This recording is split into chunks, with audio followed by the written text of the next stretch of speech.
Adolescence is a very critical period.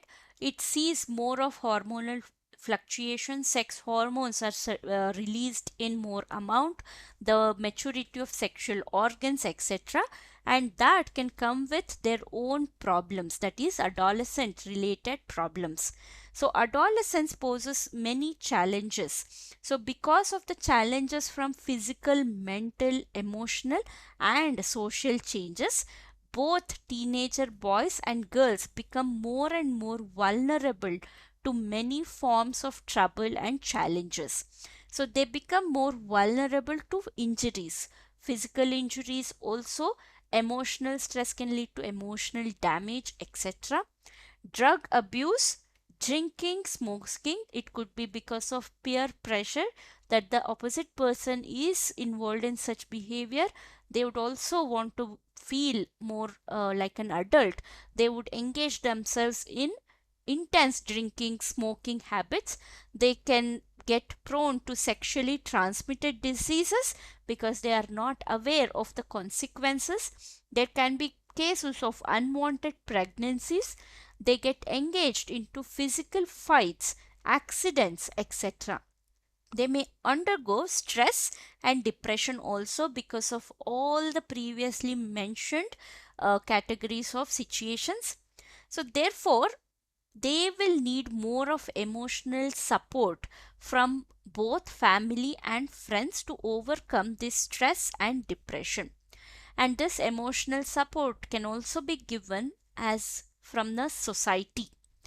Now, if we take stress, how do we manage stress becomes a very important topic of discussion. Stress is defined as a state of mental or emotional strain. In simple terms, it is a feeling of being under pressure and is also called tension. So we might have experienced during exam time that tomorrow's exam we have to study, get good marks. That is a lot of pressure. So that can be also termed as a stress, and managing it is very important. So it can be caused both in good and bad experiences. So it can result also in good and bad experience.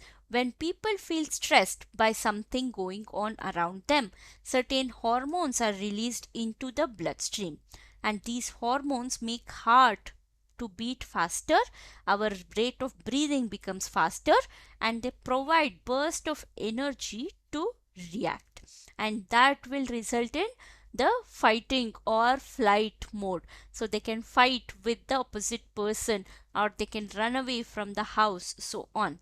The effects of these stressful events or situation can be again very dangerous. So stress produces numerous physical and mental symptoms. They include physical health decline or mental depression. So stress management is the only way out for leading a happy and successful life in the modern society. Now, how can we manage stress? So stress can be managed by many things that we can make it a habit into our life. So stress management is all about taking charge of your lifestyle, your thought process, your emotions, and the way to deal with all the problems with more patience. So a number of self-help approaches to stress prevention or stress management have been developed. So examples can be yoga. Yoga helps us to bring our physical body into our control. Meditation helps us to bring the brain or the thinking process into one channel. So we can channel down, funnel it down into one thought process, and we can control our emotion. Exercise, getting involved in sports, or having a hobby can pose a distraction from the stress that we are going through. Music and reading can be a relaxing habit. Laughing and recreational activity with family, friends. Rational thinking, listening or reading about motivational speakers or getting motivated by our family and friends can also be a part of stress management. And last but not least, the time management will help us to coordinate all of this without causing any trouble.